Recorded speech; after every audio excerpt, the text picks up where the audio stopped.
नमस्कार दोस्तों, आज हम बात करेंगे वक्फ बिल की, जिसके बारे में पिछले साल से चर्चा हो रही है। तो इसको सरकार ने फाइनली पार्लियामेंट में इंट्रोड्यूस कर दिया था और कल ये फाइनली लोकसभा और राज्यसभा से भी पास हो चुका है, जैसा कि आप अभी देख सकते हो, जिसमें 128 एमपी ने सपोर्ट किया है और 95 एमपी के अगेंस्ट में थे। लेकिन मैं आपको बता दूं, इस चक्कर में केंद्र सरकार और अपोजिशन में बहुत ज्यादा तनाव देखने को मिल रहा है इस बिल को लेकर। अपोजिशन का कहना है कि सरकार जानबूझकर खिलवाड़ कर रही है इस कानून के साथ, और इन जनाब का कहना है कि सरकार जानबूझ के डिवाइड पैदा करने की कोशिश कर रही है सोसाइटी के बीच में। तो आज हम उन 5 मुद्दों पर बात करेंगे जिसको लेकर काफी ज्यादा डिस्कशन चल रही है केंद्र सरकार और अपोजिशन के बीच। तो आइए समझते हैं सब कुछ डिटेल में कि इसको लेकर इतनी चर्चा क्यों चल रही है। तो वक्फ बिल के बारे में समझने से पहले आपको यह समझना होगा कि ये वक्फ होता क्या है और ये वक्फ बोर्ड क्या है। तो वक्फ एक इस्लामिक प्रैक्टिस है जिसके तहत कोई भी पर्सन अपनी जो प्रॉपर्टी है, अब चाहे वो बिल्डिंग हो सकती है या कोई लैंड हो सकता है या फिर मनी भी हो सकता है, चैरिटेबल पर्पस के लिए या रिलीजियस पर्पस के लिए दान दे सकता है। और यह प्रैक्टिस जब इस्लाम में होती है तो इसको वक्फ कहा जाता है। और एक बार दान करने के बाद में आप अपनी उस प्रॉपर्टी को वापस नहीं ले सकते, क्योंकि जो प्रॉपर्टी आपने दान करी है वो प्रॉपर्टी अब वक्फ के अंदर आ चुकी है। और ये जो प्रॉपर्टी या फिर डोनेशन हम दान देंगे, ये हर चीजों के लिए यूज नहीं कर सकते। इस प्रॉपर्टी को सही जगह यूज करना होगा, जैसे कि स्कूल हो गया, अस्पताल हो गया, मस्जिद हो गई या फिर गरीबों की सहायता करना हो गया। इन जगह ही हम इस प्रॉपर्टी को यूज कर सकते हैं। तो ये तो अभी तक आपने जो समझा वो था वक्फ की डिटेल। तो आइए अब हम समझते हैं ये जो पार्लियामेंट में बिल पास हुआ है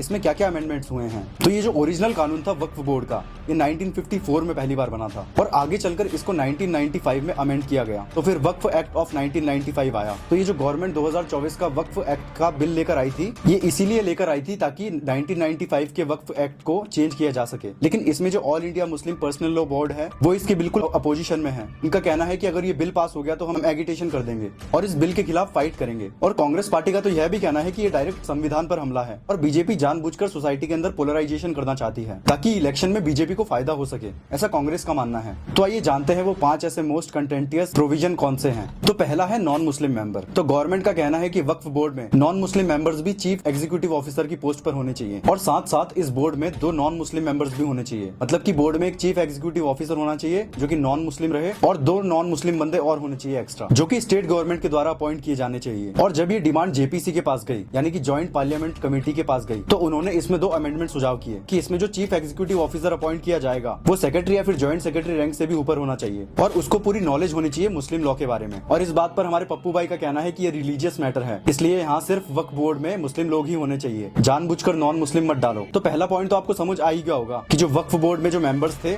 उनमें नॉन मुस्लिम मेंबर्स भी ऐड किए जाएंगे। और जो दूसरा पॉइंट है मोर पावर टू गवर्नमेंट, कि सरकार के पास में ज्यादा पावर होनी चाहिए। तो गवर्नमेंट का कहना है जो डिस्प्यूट प्रॉपर्टी रहेगी, जिसके कागजात या फिर कुछ नहीं रहेंगे या फिर जिस जगह का कुछ अता पता ही नहीं रहेगा कि वो वक्फ की प्रॉपर्टी है या फिर किसी और की प्रॉपर्टी है, तो इस चीज को डिसाइड करने की पावर की वो प्रॉपर्टी किसकी है, ये सारी पावर डिस्ट्रिक्ट कलेक्टर के पास में होनी चाहिए कि ये जो प्रॉपर्टी थी ये वक्फ की थी या फिर ये प्रॉपर्टी गवर्नमेंट को अलॉट की जाती है। और इस पर भी हमारी ज्वाइंट पार्लियामेंट्री कमेटी ने कहा कि ऐसे काम को करने के लिए किसी डिस्ट्रिक्ट मजिस्ट्रेट को नहीं सौंप सकते, इसके लिए कोई सीनियर रैंक का ऑफिसर डिसाइड करो जो इस मैटर को सही ढंग से सॉल्व कर सके, कि एट द एंड लास्ट में यह पता चल सके कि जो प्रॉपर्टी थी ये गवर्नमेंट की थी या फिर वक्फ को अलॉट होती है। और जो थर्ड पॉइंट था वो है removal of Waqf by user. तो गवर्नमेंट का कहना है कि वक्फ बोर्ड के पास में अगर प्रॉपर डॉक्यूमेंटेशन नहीं रहेगा तो उस प्रॉपर्टी को गवर्नमेंट आसानी से एक्वायर कर सकती है। तो फोर्थ पॉइंट है वक्फ डेटाबेस। तो दोस्तों इस पॉइंट को सुनने से पहले आप मेरी बात सुनिए। तो दोस्तों आपको यकीन नहीं होगा कि ये जो इन्फॉर्मेशन मैं आपके सामने प्रेजेंट कर रहा हूँ, इस इन्फॉर्मेशन में से मुझे बहुत सारी इन्फॉर्मेशन नवंबर में ही पता चल गई थी, क्योंकि मैं टेलीग्राम पे एक पेज को फॉलो करता हूँ जिसका नाम है विधुर नीति। और ये जो जितने भी डॉक्यूमेंटेशन और ये जो पेपर कट्स जितने भी आप देख सकते हो, मैं यहीं से पढ़ के डालता हूँ। अगर आप भी चाहते हो कि आपकी नॉलेज को एक डायरेक्ट बहुत तगड़ा बूस्ट मिले तो आप जाकर विधुर नीति के इस ग्रुप को ज्वाइन कर सकते हो, जिसका लिंक मैं यूट्यूब में पिन कर दूंगा। और तो और आपको यकीन नहीं होगा कि ये जो विधुर नीति ग्रुप है ये सारे प्रोपोगेंडास को एक्सपोज भी करते हैं। ये हर वो उस चीज को इतनी बारीकी और फैक्ट के साथ समझाते हैं जिससे हमारे देश और समाज में गलत खबर ना फैले। तो आप भी टेलीग्राम पर जाकर अपनी नॉलेज को ऐसे ही बूस्ट दे सकते हो। तो आइए चलते हैं अपने फोर्थ पॉइंट पर। फोर्थ पॉइंट था वक्फ डेटाबेस, जिसमें गवर्नमेंट का कहना है कि ये बिल पास होने के 6 महीने बाद ही सबको अपनी वक्फ प्रॉपर्टी की रजिस्ट्रेशन कराना बहुत ज्यादा जरूरी है। और अगर 6 महीने बाद सर्वे होने पर वक्फ प्रॉपर्टी का रजिस्ट्रेशन डॉक्यूमेंट नहीं मिलता है तो उस प्रॉपर्टी को गवर्नमेंट के द्वारा एक्वायर कर लिया जाएगा और जिसको लेकर आप कोर्ट में भी नहीं जा सकते और ना ही कोई कंप्लेंट फाइल कर सकते हो। और लास्ट जो कि फिफ्थ पॉइंट है ट्रिब्यूनल डिसीजन नॉट फाइनल। तो गवर्नमेंट का कहना है कि डिस्ट्रिक्ट जज और ज्वाइंट सेक्रेटरी ये दोनों भी इस वक्फ बोर्ड के मेंबर्स रहेंगे और ये जो ट्रिब्यूनल का फैसला रहेगा ये फाइनल फैसला नहीं रहेगा। इसको गवर्नमेंट हाई कोर्ट में भी चैलेंज कर सकती है। थैंक यू दोस्तों मेरे साथ यहाँ तक जुड़े रहने के लिए। और बाकी अगर आप विधुर नीति का चैनल ज्वाइन करना चाहते हो तो मैंने चैनल को डिस्क्रिप्शन में पिन कर दिया है।